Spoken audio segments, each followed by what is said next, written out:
Okay, so we're live now, and so good evening, colleagues, and a warm welcome to viewers in Guyana and folks here across the diaspora. As is the case, I'm Dr. Terrence Richard Blackman, and I'm the founder of our Guyana Business Journal. And at GBJ, we sort of believe in fostering critical national conversations on issues that really matter to our nation's future. And tonight we're diving into something of paramount importance: our national security. And we're honored to have with us tonight someone with exceptional clarity and expertise on this subject, the Honorable Amanza Walton Desir, a distinguished attorney, a current member of parliament, and she's been a prominent voice advocating for robust national security and strategic policy reform. Yeah. And I have to say, her insights aren't just timely; they're essential as we try to navigate these complex challenges facing Guyana. I want to thank you so much for joining us, Amanza, Miss Thank Walton you. Desir. Thank you. Amanza And is fine. Amanza Amanza's is okay. fine. Thank you for Yeah. having me. So let me tell you why we're here, right? Mhm. This conversation is born out of the tragic and I think urgent necessity. The bombing at the Mobil gas station in Georgetown, Yeah. the one that claimed the life of the unfortunately claimed the life of the 6-year-old Soraya Bourne. Uh, I think was a stark reminder of how vulnerable we are. Yeah. That I've noted that the government has classified this as a terrorist attack, and I think it demands a kind of focus and proactive national conversation. And I noted today as we came in, and the Stabrook News editorial published today, it posed what I think is a most critical question facing the country. Yeah. What exactly is going on, right? So, and I should say, I also initiated this program because I got a few calls from folks. So my home is in North Rheinfeldt in Georgetown, and I got a call from Mhm. a few folks who are friends who they essentially asked the same question: what exactly is going on here? They were thinking about how they should structure their movements during the course of the day, Yeah. as a result of what's going. So, what I hope is that over the course of the next hour, what we can do is to give some kind of analysis and some comfort to folks around these security threats, and perhaps in a constructive manner highlight some of the systemic gaps in the national security infrastructure, and perhaps some recommendations for the reform that is necessary. And Yes. yes, let me start off by doing something. So as I was preparing for today, I was searching through, and I found two things. So one which will mildly embarrass you before you speak, one which will Oh, mildly embarrass you, and the other which well, I don't think it's embarrassing. I actually think it's prescient. But I wanted to start with the following. mhm. For the Venezuelans, migrants who come here through our ports, they're all registered. The details are taken. However, we have acknowledged that the borders are porous and some people do enter illegally. And to address that, the government has launched the EID program. And what will happen is that we will have cards. That is, this program has already started, has already been rolled out. We have cards for citizens and we have cards for non-citizens. And what we will do is for the persons who are in Guyana illegally, they will be given a grace period in which to come to register and have this EIE card. This card, you will not be able to do anything, perform any access any services, banking without this EID card for non-citizens. And they will be given a grace period. After that grace period is expired and you do not register and have an EID card, you will be taken out of the country and other sanctions will be implemented. That is the policy. So having said that, I then looked a bit further and I noted this. We must immediately, Mr. Speaker, immediately establish a mandatory migrant registration system. Mr. Speaker, this system will allow us to effectively monitor the movement of individuals entering our country, to track the duration of their stay, and to ensure that migration, particularly across our porous borders, that they are monitored, Mr. Speaker, and to ensure that the migration is done in a more orderly fashion. Mr. Speaker, it will enable us to prevent illegal entries and track potential threats, including foreign agents and fifth columnists. And you know, when we say this, the PPPC government likes to say that we are invoking fear in the people of Guyana, but no less a person than their national security advisor is on record as expressing the concern that we do not know who we are letting into the country, that there are military men of age in our country, and we have no way of tracking them and no way of knowing their whereabouts. This is not what we have said. This is what their national security advisor has said. Mr. Speaker, further, refugees and migrants must only be granted temporary status until they can return to their homelands with a clear and explicit provision against voting rights. I repeat, with a clear and explicit provision against voting rights. Guyanese citizenship must remain a privilege and not a pathway to manipulation or long-term instability.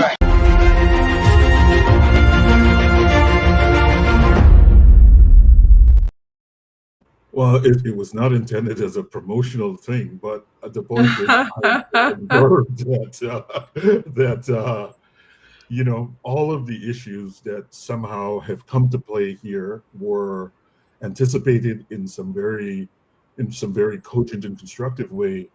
And you know, as I look today, we're reeling from this tragic bombing, you know, explosion that has claimed the life of a 6-year-old child. You know, we can note that, you know, based on some of the eyewitness accounts, this, you know, particularly the gas station attendant had stopped the Venezuelan from disposing the garbage bag in the bin right next to the pumps. And you know, if one, God forbid, had those tanks ignited, you know, a portion of central Georgetown would not be standing. And so in some sense, this was not some minor act of violence. This was a plot that aimed at massive destruction. And so my question to you is, you know, like what are we facing here? What, you know, give us your sense of what's going on. I mean, you're the person who, in some way, when I listened to the clip, I thought you were predicting what has happened here. So, you know, give us some sense from your perspective of what's going on here. Well, I mean, not just for you, but also for the people in the diaspora, because some folks are absolutely. This is something that I've been speaking about, I think, for the last 5 years, since I maybe a year after I entered into the National Assembly, and particularly about the fact that this was allowed, this influx of migrants and the running of our borders. It was allowed as a part of a larger plot by this government to engineer the population and to give Guyanese citizenship to those who are not entitled to it. And I've been at pains to point out that, yes, there are Venezuelans who are returning to Guyana who, on the basis of our law, who are entitled to citizenship by way of descent. Their parents are Guyanese who would have moved to Venezuela in the 80s, the 90s, and are now returning, and by operation of law, they're entitled to citizenship. That's not the category of people that we're talking about.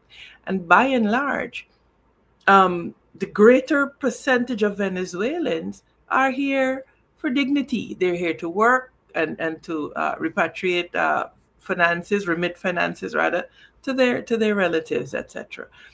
But there is that percentage in the lot that we have warned for the last 5 years will use this opportunity to come to embed themselves in Guyana as fifth columns, and it has happened. What you're seeing playing out here, Dr. Blackman, is the immaturity of our politics, is that we heed warnings based on who they're coming from and not based on our commitment to this country and to the people of this country. And so when we flag this, coincidentally, it was the same Minister Waldron that called me xenophobic. And so now she is sitting in Home Affairs with this problem in her lap, a problem that has been allowed to fester because they ignored warnings. And I want to be clear that what happened at Regent and King Street is not just, an attack on a gas station. This is an attack on Guyana's sense of safety. When a 6-year-old child can lose her life in what our authorities are now saying is a terrorist act, it shakes us as Guyanese to our core.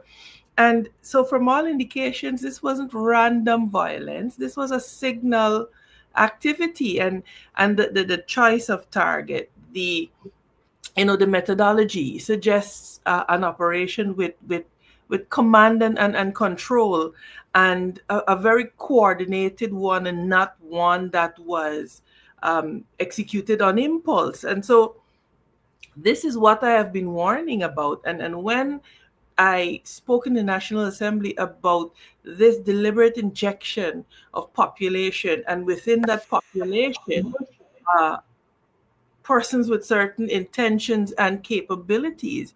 When I spoke about the injection of this population as a tool of hybrid warfare, it was ignored. And so there is this blend of sabotage, of intimidation, and the intent is to psychologically destabilize Guyana without it being declared open war. And so we have some very troubling days ahead. Can I ask you a little, because when I looked at this thing, the gentleman who, and I say that just because it's the gentleman who went to the gas station, Mr. Piodomo, made no attempt to disguise himself. He looked at the eyewitnesses. He looked at the woman, the attendant, Miss Smith, right in her face before walking away. So I want to push it. So along those lines, I mean, this kind of brazenness suggests like extreme confidence or a belief somehow that consequences wouldn't follow. I mean, what is that telling us? It is telling us that our capacity is being tested. It is telling us that our response capability, the coordination of our law enforcement agencies is being tested. And I have read with interest a number of theories and positions posited, and you've heard people saying, this is too obvious, something is wrong. The level of impunity suggests that it is intended to lead people to an apparent result. And so there is all of that happening. But what the problem is, Dr. Blackman, the issue is the issue of trust. The issue that we have, the overarching issue, is that, and it's a deeper truth that we have to acknowledge, that no counterterrorism unit or any counterterrorism initiative that we have could be effective where there is a vacuum, and in a vacuum of public trust, it simply will not happen. So when citizens believe that the very systems meant to protect them are now being weaponized or are now being manipulated, a deficit of trust grows. You see the very system being used in the Adriana Young matter to mislead and to deceive. And so, in the back of the mind of every Guyanese is, can we trust these people? And in fact, they've come to the conclusion that they cannot trust them. And so it makes the acceptance of the official reports on this problematic for Guyanese. Do you see what I'm saying? Yeah, So because I absolutely do. When I read the thing that says that this the alleged sort of perpetrator of this act was part of some Venezuelan criminal organization, and the device was brought in from Venezuela. The perpetrator entered Guyana illegally via boat somewhere about 8 in the morning on Sunday, and then at 7:15 in the night, that is the same day we have this thing going. I've read the statements of the crime chief saying that the perpetrator is affiliated with this gang, and he's not just supported by Venezuelans but also by Guyanese. And so this raises like some, it's because that's in part that's why I called you. and you are identifying by describing the scenario the quandary in which we as Guyanese find ourselves, right? Because it is entirely possible, given that this might have been a coordinated effort, that the alleged terrorists could achieve that level of efficiency to be one place at one time and then he's in the city. But you understand the degree of skepticism from Guyanese. And it is that skepticism, that lack of trust, that makes us so vulnerable here. And, when I said that to confront this Venezuelan threat, we're going to have to draw on a spirit of national unity, and that the government would have to understand that it has to do everything in its power to foster that unity. When I stood in Parliament and I said, look, to the degree that you weaponize law enforcement, you use technology as a tool of control of your political opponents and a tool of victimization, what you are in essence doing is weakening yourself by your own actions. And so the actions of the PPP over the years have served to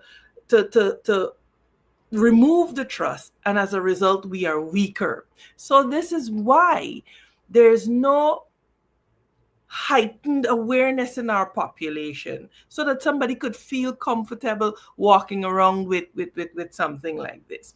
And to hear the National Security Advisor, Jerry Govaya, say that, oh, the young lady didn't tell him not to put it in the bin out of a sense of security, it was simply because the bin was full, is such an admission. What it says is that the government has failed to acknowledge or to anticipate the clear and present danger that we are in. And accordingly, they have done nothing to sensitize Guyanese and to change our posture into one of vigilance and heightened awareness. So we really are in a quandary here. And it is the actions of this government, and I have no qualms about saying this, that has left us in this vulnerable place. You have what might have been a remotely detonated device, right? And so you're understanding that this is a sophisticated operation. When you talk about the fact that it is not the first explosion that has happened, a police station had an explosive device hurled at it. A GPL substation was also targeted. And the government, in the wake of these events, did not even commence a public education and awareness campaign. Instead, what they did is to take the police and law enforcement and activate them as weapons against the people. Do you think that there's evidence of a coordinated campaign?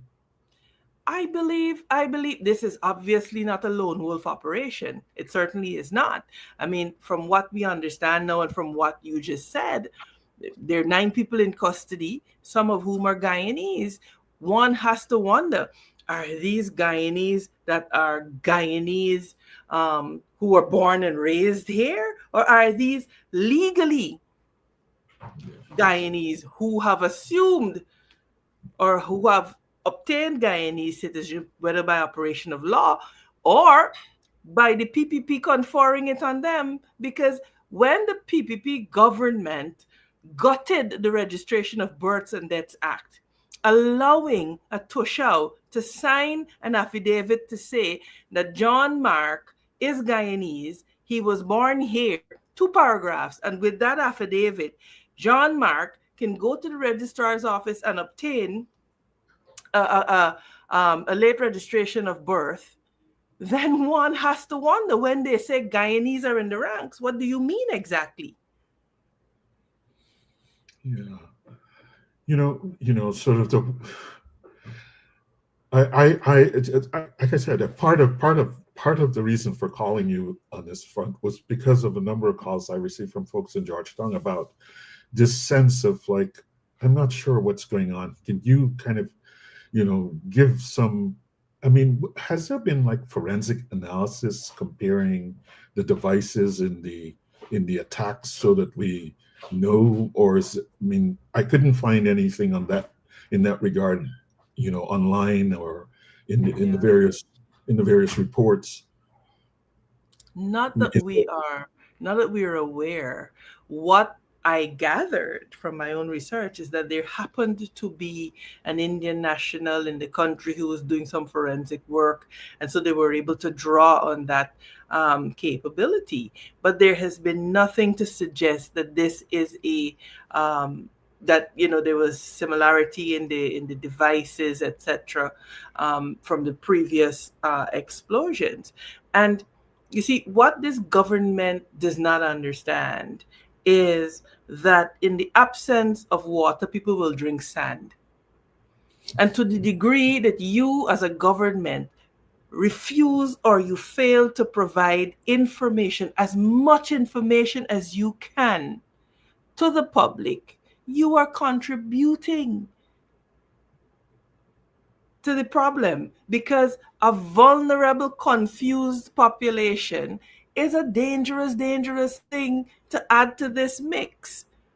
And so one would have expected that there would be daily briefings at a bare minimum on what the developments are. But this government as well is also very quick to try to cover up their missteps. They're not known for saying, look, we missed this, but we're going to get it right. They prefer to lie to the people of Guyana. And so Guyanese do not trust them. And that is what is adding to the confusion and the uncertainty that you referenced. Their refusal as well to engage in any act of bipartisanship, any act of acknowledging that this is a national problem that requires a national response. Also, because you have 3 opposition parties, etc. If you call people in from the opposition and say, look, this is what we know, this is what we are sharing with you, then an Amanza going into an area and saying, look, this is what the authorities know, this is what we're sharing with you, this is what they're sharing with us, and we are sharing it with you. That goes a far way to assuaging fears and concerns. But this government does not understand where to draw the line between triumphalism and what is in the national interest. So, you have a confused population, you have a suspicious population, and you place your population in a position where the pendulum could swing in either direction. It is either they become hypervigilant and almost paranoid, so that now you subject migrants within our country to unnecessary scrutiny and discomfort, or they just completely ignore it, go about their lives, not be vigilant, not be aware, and we are in the same position. So there really is need for a mature, deliberate handling of this matter. The current handling is not adequate, and they will say, "Oh yes, they have suspects in custody." You map the Guyanese population. You ask them, "Are you sure that they have the person?" 90% of the Guyanese will tell you no. They're not sure because they do not trust the word of the police. And so what has happened is that the police have become, they're no longer seen as protectors. They've become political instruments. And so the entire credibility of the national security ecosystem collapses because of the deficit of public trust, Dr. Blackman. And I will come back to it because the government has to understand that it does not matter what technology you have. It does not matter what interagency collaboration you have. If the people, the nation, lacks confidence in the system, it's a non-starter. And so the first investment has to be the rebuilding and the regaining of public trust in our security apparatus and infrastructure. Yeah, I mean, I think you've framed it very nicely. I mean, actually, I wanted to respond. So this business about the EID cards and so on, and what's your assessment of how porous these borders really are? What's our real-time capacity to monitor these threats in real time? Well, I think the minister has come forward to clarify what she meant by the use of the EID. It is a separate issue altogether. What the problem stems from the lack of a migration policy. That is the first thing. There is no policy framework. Out of the policy framework will flow the legal and the organizational arrangements. And so to the degree that there is no policy framework to deal with this migration issue, it is like throwing stuff at a wall and hoping something sticks. That is not how you build a country. That is not how you govern. The EID, which has its own problems, by the way, is not the solution to this problem. You have to employ technology. We have a very porous border with Venezuela. And so there has to be heavy investment in monitoring, whether it's through the use of drone and satellite technology, monitoring that western border. And that is where we have to begin to pay attention. Registering people. When people are found here, they must be sent back and they must come through a legal port of entry where they could be screened, fingerprinted, etc. So there's a whole regime that has to be put in place for us to be able to deal with this, Dr. Blackman. And you know what is amazing? It is that for the first time in our nation's history, we have the capacity in terms of the resources to be able to do it. The problem that you have is that you have a government that is just so discriminatory. And I have no bones about saying this. They prefer political allegiance over competence. So because the competencies lie in people who they're not persuaded are politically loyal to them, we are a casualty. Our safety and security becomes a casualty of their myopia.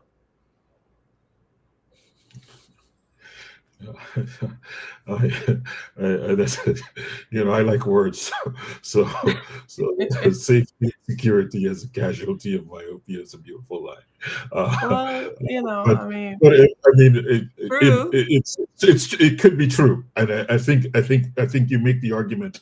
I think you make the argument very strongly that this question of public trust and just the broad and inclusionary framework that allows you to drive the broad policy around how we as a broad society will manage migration, rather than seeing migration and the things that flow from it as something to be leveraged for a political gain. I think you make that point very, very, very sharply.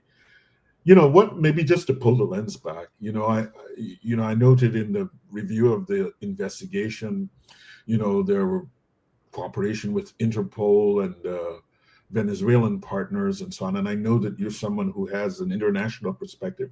Could how crucial are these like international partnerships, and what more do you think from, your perspective as a kind of a leader in Guyana society? How might we do more to, so even if you gave advice that was not taken, but then secretly taken, maybe, I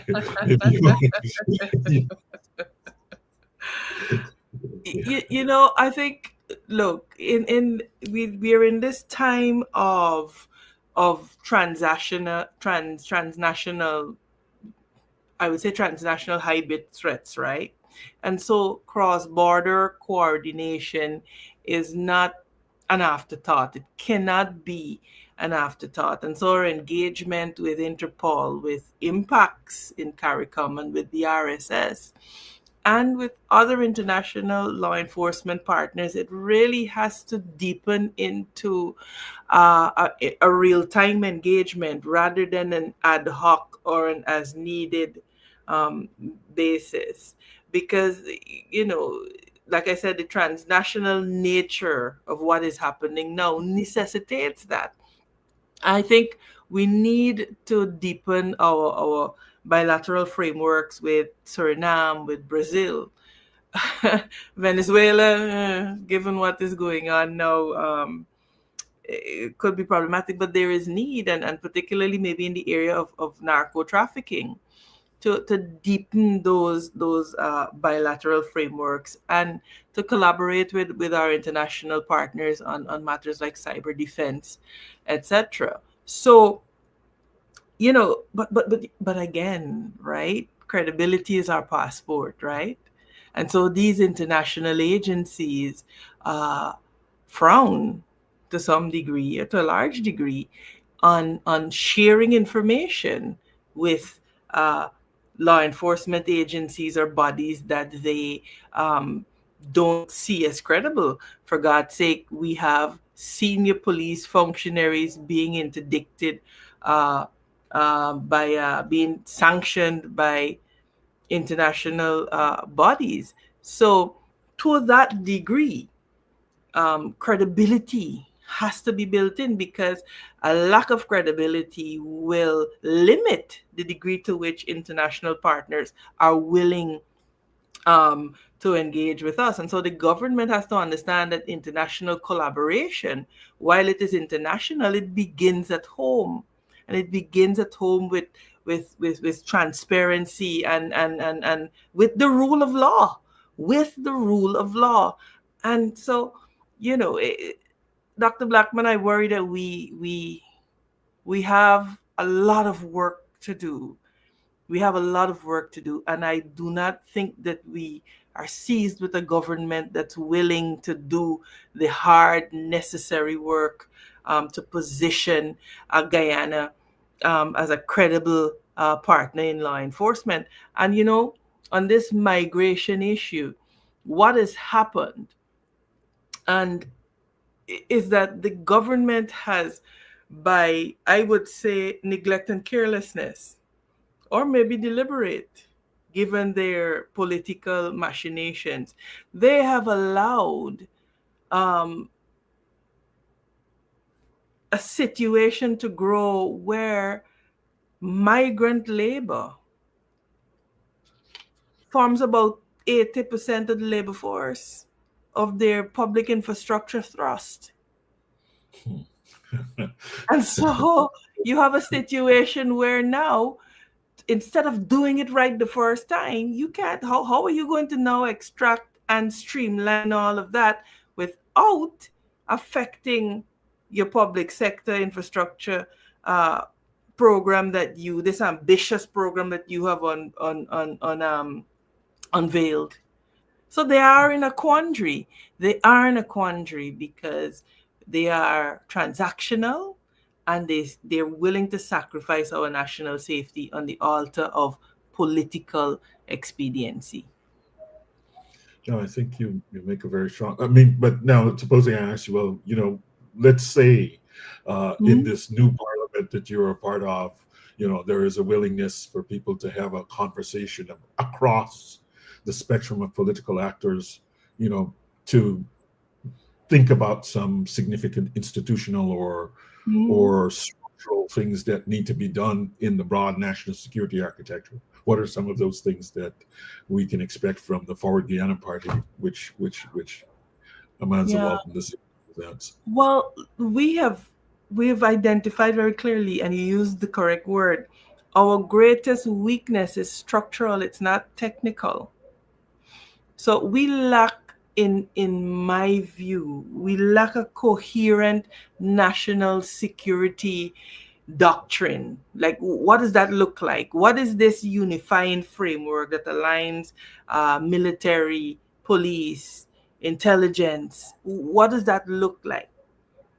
Right? And how do our agencies overlap? Do they overlap? How do they interrelate? And how do we professionalize rather than politicize them? So even professionalize, yes, and politicize them. So at a structural level, we are deficient, and then you have. So what you should have is a coordinating body, maybe a National Security Council, for example, that reports annually to Parliament on reforms, on threats, and on readiness. Mind you, as I say this, I will caution that there is a security sectoral committee. When I sat in the last Parliament, Mark Phillips, the Prime Minister, who is the chair of that committee, never convened a single meeting of that committee. And so maybe I have to review to some degree my earlier assertion that the problem is structural. It could just be a matter of political will because there is that coordinating mechanism that is available. The Foreign Relations Sectoral Committee in the last Parliament, we met maybe a total of 4 times in 5 years. So what you're seeing is the fact that the chickens are coming home to roost. And so unless we begin to professionalize our law enforcement, where promotions are based on competence, where we return to meritocracy, and where we depoliticize appointments, and where accountability is consistent, every crisis I think we face will simply expose the cracks, Dr. Blackman, that we have failed to address. And so we are very, very vulnerable, very, very vulnerable. The other thing that comes to mind is we have to be more proactive. Our paradigm, our mindset, our approach to national security and safety is reactive. So what are some of the proactive things that you have in mind? So I think we need urgently, I would say, a comprehensive modernization plan, and it really should be based on, I think, foresight. It has to be based on coordination, and again, has to be based on legitimacy. People have to trust us. People have to trust these organizations, and you've got to find a way, I believe, to institutionalize risk mapping. These are things that, we fly by the seat of our pants. So when you talk about institutionalized risk mapping, you're accused by the PPPC government of wanting to study a problem to death. But you have to institutionalize risk mapping, and then you have to find a way to integrate human intelligence and other open source intelligence, so that you're able to really detect these challenges, and you're able to detect these hybrid threats that we've been talking about all night. You're able to detect them earlier, and then of course you have to have the legal framework. So if you're going to have laws on cyber crime, it should be to deter against cyber threats, not to be used against your political adversaries because you feel emotionally distressed. And so, somebody says something harsh to a minister and the police come for you, because really being used to deter attacks against our cyber infrastructure. And so, you have to have modern law on terrorism.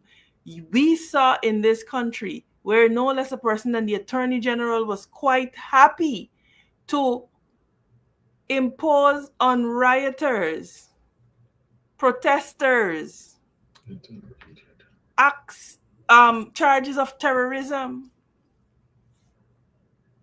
And so it's a case of the shepherd boy and the wolf. Now that the real terrorists are operating in our country, what now?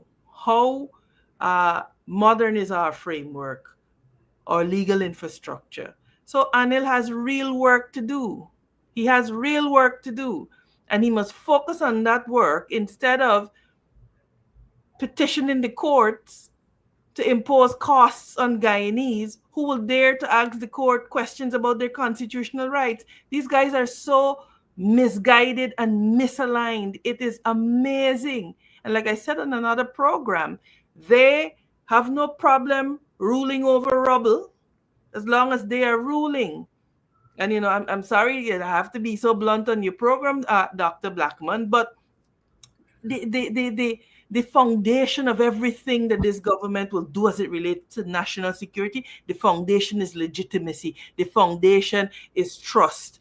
And that's just the reality of it.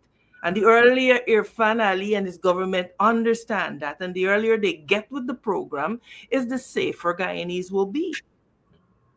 No, I think Amanza Walton, you make a very important point about the importance of rebuilding public trust as a kind of prerequisite for fostering, greater community involvement in the national security.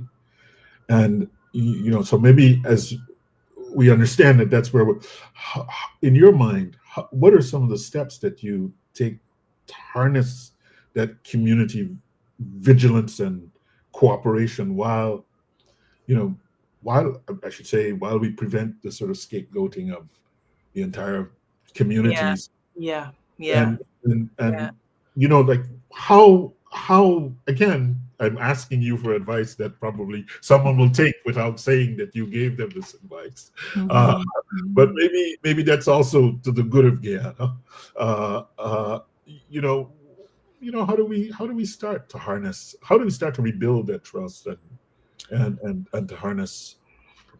Well, it begins by, and I think my message to the people of Guyana is very simple. You are not powerless. And so, we have to have what we call a whole of society approach. Every citizen, every sector, every institution has to combine to contribute to national resilience. And so we have to make sure that our citizens understand that they have a role to play. And so their vigilance is important. Forward Guyana put out a see something, say something flyer to actively encourage Guyanese to become more vigilant. We've called for the reestablishment and the strengthening of community policing. We have called for the deployment of public figures into communities, into schools in a bipartisan manner to talk to our children about their security posture. Dr. Blackman, if you go into an ordinary primary school right now and you ask a child, if something happens in the school, what should you do? They cannot tell you. So notions like muster points in case of a matter, how do you respond in cases of emergency? Yes, you may do fire drills for those who do it, but based on what we saw when the maize fire broke out, this is not a part of our psyche. And so there has to be a deliberate building in of vigilance and awareness into our psyche. Look, you conversely, you go to Barbados, for example, and the smallest child could tell you, if a hurricane comes, this is what happens. If a wave comes, this is what we have to do. You go there because it is a reality that they acknowledge and that they have taken steps to mitigate. In Guyana, we behave as if we put on blinders, the problem doesn't exist. So we first got to acknowledge that there's a problem, and then we have to begin to build capacity to, to deal with the problem. So vigilance. And then a very, very important matter, insistence on fairness. And this is where, Dr. Blackman, I want to speak to the people of Guyana, to Guyanese, to understand that when you contribute to the partial implementation or the partial enforcement, or where you sit depends on where you stand, or vice versa, that lack of insistence on fairness is compromising your safety. So if you refuse to normalize corruption, you refuse to normalize bias in law enforcement, Guyanese must understand that that is also defending Guyana. So our paradigm on what national defense is has to change. Strong institutions are a feature of national defense. It is a feature of national resilience. So we've got to begin to talk to our people about these things. I worry that we are too caught up in the latest gossip. We are too caught up in the latest fad and flare, and we are not. And I think as leaders, we have to accept responsibility too, because for a very long time, we have leaders who have gotten away on sensationalism rather than sitting and imparting and enlightening their constituents. So we have a lot of work to do, because if we do not do the work, I think you've hit the nail along those. Like, actually, what you just said is in some sense the thing that animated my reaching out. I mean, and maybe if you might add, what's the message to the people who are feeling kind of a bit anxious and vulnerable in the wake of these attacks? I have said that we're going to have to become our brother's keeper. We're going to have to go back to those days where it was a whole of community, and I referenced it earlier, a whole of community approach. We have gotten and we've become so isolated and insular. You ask some of us who our neighbors are, and we don't know. Now, that is certainly understandable in a city of 15 million. But with 300 of us running around the village, how can we not know? Do you see what I'm saying? So we have to begin to be each other's keeper. We have to begin to police our communities.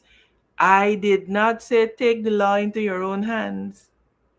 It's a difference. And we've got to begin to promote community boards, notice boards. The RDCs and the NDCs now have to rethink the entire framework within which they operate, and we now have to begin to build security and resilience features into the RDCs, the Regional Democratic Councils, and the neighborhood councils. So the point that I am making is that there is so much work to be done that if this government takes it seriously, they will not have time for the foolishness that they're engaging in and the victimization and all of that, because they will realize that they need every able-bodied Guyanese man and woman, young adult, to put their shoulders to the wheel to move this country forward. So the reimagining of the entire architecture must now, of the entire infrastructure, has to contemplate security and it has to contemplate resilience. No, I think you're absolutely right, and I wanted to play just a little in this context. So I saw this. So one of the in my conversation with the colleagues that in some sense precipitated this show, he said, "Boy, you don't understand what's going on here. All those places, you get on Ozama Street." He said, "Man, we have Venezuelans living on Ozama Street. We have Venezuelans living," and his view was one of like, he felt sort of a bit under siege. And one of the comments that popped up here is, I mean, I don't know who Neil Bino is, but I noted this comment. And he said, the Venezuelans in Guyana might be in, and I take this with quotes around it, so I don't take this as, might be 1 million. I might be wrong, but if so, they can form their own party for the next election and win, and maybe we will have sort of Venezuelan leaders, governors. But I say that as a kind of extreme thing, but I think no. It is not extreme. It is not extreme, and this is why Dr. Blackman, when I traced in the National Assembly the evolution of this problem and the way that PPP's deliberate gutting of our laws, the deliberate interference with our electoral laws, cause us to be vulnerable to our nation being undermined from within. Picture with me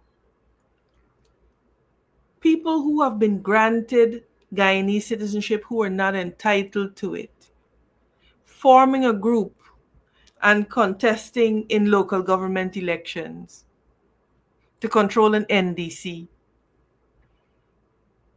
Let's assume, for example, an NDC in Essequibo. And so you have a group of people who operate in society but are a part of a larger plot to obtain political legitimacy. And I warned that there's something called self-determination. And unless we take strong action, not to chase people out, but to put in place the legal framework to safeguard Guyanese citizenship and to safeguard the participation in our political processes, then Essequibo could be taken from us without one shot being fired. And in such a case, there's no protection to be had from the international community because it's not an act of war. It is not an act of war. It could be done politically. And given the holes in our electoral system, some of which we are, as Forward Guyana movement, attempting to bring to the consciousness of the public through the elections petition that we have filed, these are deep questions. These are existential questions. And there has to be a group of people who will focus on those existential matters. So it's not far-fetched at all, because our NDCs could be taken over, our RDCs could be taken over. We have a situation where, for example, and this is why you see the independence of the judiciary, all of it comes sharply into fore, because we have a judgment that is handed down that if it is taken to a possible conclusion, could see political parties deciding that they're not participating in certain regions and leaving those regions vulnerable. So there's a lot going on here, and I pray that Guyanese begin to understand and to focus on the serious nature of what is happening here and not be distracted by the song and dance and the ribbon cutting, and understand that we could look up and tomorrow we are third and fourth class citizens in our own country. And it does not have to be like that, because there are models to be followed. These problems that we are having, we are not the first to encounter them. They're models where people come, they live, they work, they pay their taxes, but they're never granted citizenship. So the political process, the integrity of the political infrastructure remains intact. There is no possibility of being politically undermined by foreign powers through the injection of population into your country, because you have ring-fenced how you operate. They're models. But you have a government that is careless. The only thing that they care about is enriching themselves, cutting ribbons on public infrastructure projects, and believing that that is the sum total of national development. It's always an absolute pleasure to have a conversation. I had a mouthful to say on this. You know, it really. I think you've been clearly thought about this for a long time, and I think it's important that people have a sense of the views and a perspective on this that comes from someone who's been thinking about it.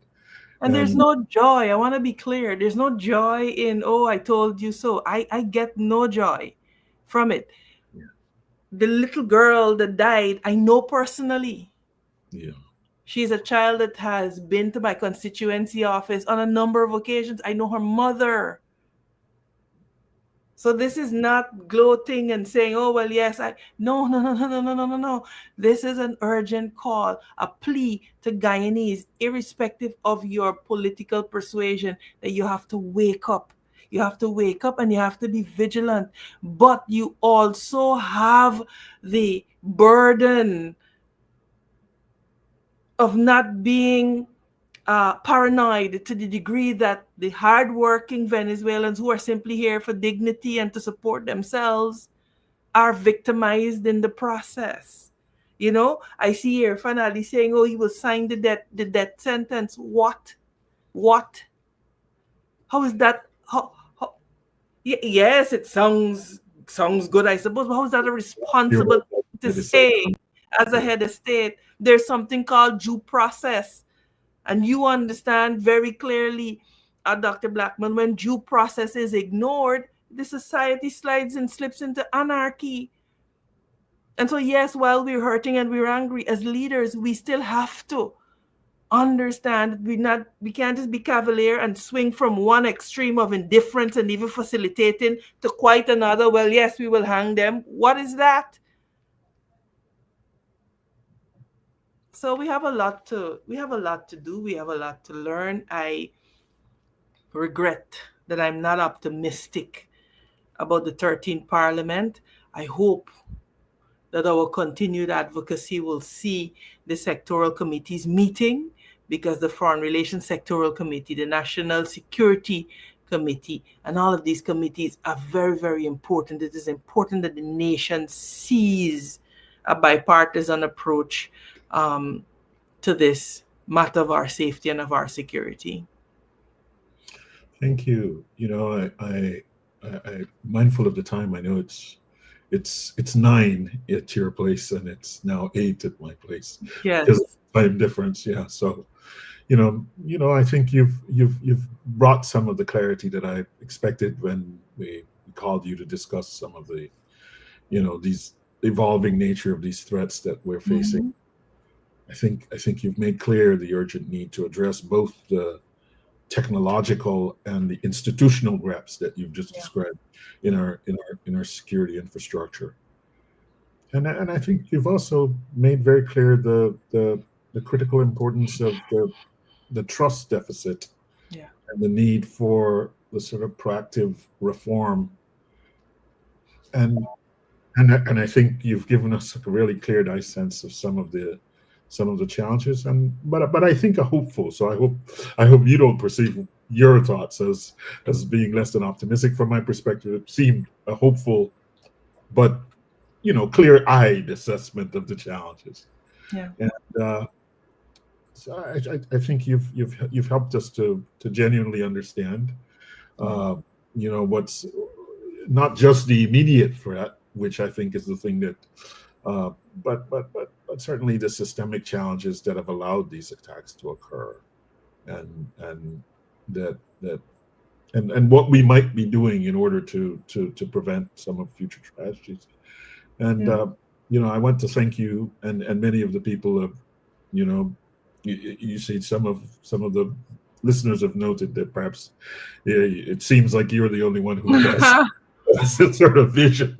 I'm certainly not the only one. There's always a remnant of people who, Yeah, if listened to, we would be yeah. better off.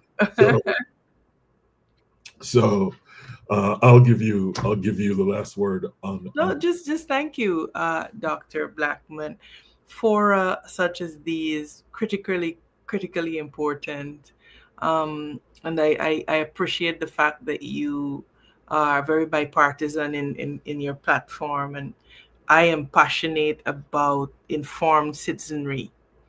I keep saying that informed citizens make informed decisions. I couldn't help but muse when I saw on the news that Maduro was arming his people with rifles. I'm like, well, my God, we're not even arming our people with information. So there informed citizens make informed decisions, and so very often people say, oh, you're talking too much, it's time for action. But it is important that we speak to our people. It's important that we address the issue of mindset. It is important that we help Guyanese to understand that we have been thrust from a backwater country to front and center. We're no longer backwater. And so our mental, as the Rastafarians will say, has to rise. We have to open our minds. We've got to elevate our mental, as our Rastafarian brothers will say. Otherwise, we're going to be relegated to servants in our country. And as leaders, we have to have a stated position against our people being relegated to third and fourth class in our own country. It must not happen. It must not happen. Well, I want to thank you. Thank you very much. Thank you for having me. Always a pleasure. And we look forward to, hopefully at some point in the not too distant future, coming back and having some broad sense around. Always happy to come on here. Yeah. Thank you so much. All right. You're welcome. Have a wonderful evening, colleagues, and thank you for joining us. It's been quite active, and we'll try to write something up so that everyone. Okay. Will do. Bye-bye now.